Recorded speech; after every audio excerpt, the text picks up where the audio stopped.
السلام عليكم ورحمة الله وبركاته. كلنا بنحلم ببيت جميل، بنحلم بعيشة حلوة، بنحلم بشقة، واللي بيحلم بشقة بيحلم وسعه يعني آفاقه بتعلى شوية، بيحلم بفيلا، بيحلم بأكتر، بيحلم في بيت في الساحل، بيحلم.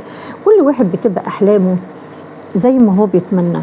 اللي أنا عايزة أقوله لك إن أنت لمّا تيجي تحلم ببيت، احلم ببيت جميل، واحلم ببيتك في الدنيا، واحلم ببيتك كمان لمّا ربنا إن شاء الله يفتكرنا عنده بإذن الله.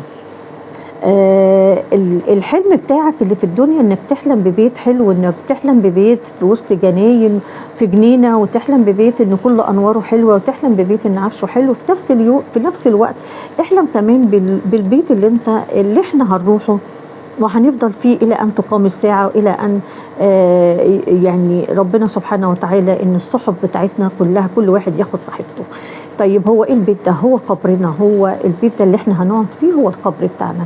عجبني أوي يعني أستاذنا الفاضل الأستاذ مصطفى محمود، أستاذنا وعالمنا الجليل أستاذ مصطفى محمود، لما قال إن بيتك في الآخرة احلم بيه، إن بيتك اللي أنت هتروح بيه اللي هو قبرك احلم بيه إن أنت تزرعه، إن أنت تعمل له أساس كويس، إن أنت تعمل له آه إضاءة كويسة، إنك تعمل له فرش كويس، إنك تعمل له حاجات كتير.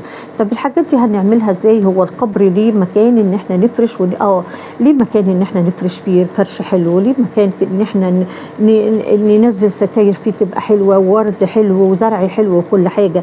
فكل الحاجات الحلوة اللي أنت هتعملها دي هتعملها من دعائك، ومن استغفارك، ومن تسبيحك، ومن حمدك، ومن صلاتك على رسول الله صلى الله عليه وسلم. فأنت اجعل البيت دوت هو أساسك هو التسبيح، أساسك هو الشكر لله سبحانه وتعالى، أساسك هو الحمد. ما تنساش تسبيحك، ما تنساش استغفارك، ما تنساش وردك كل يوم اللي انت هتقوله.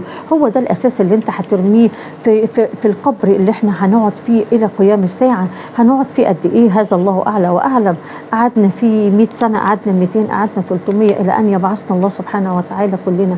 فاجعل في بيتك هو ده البيت اللي انت هتقعد فيه، فاحسن فرشه جدا، احسن متاعه، احسن ورده، احسن ظهوره، احسن كل حاجة. متعنا الله وإياكم بالعفو والعافية يا رب إن شاء الله. نترككم على خير، وأترككم في رعاية الله وأمنه. السلام عليكم ورحمة الله وبركاته.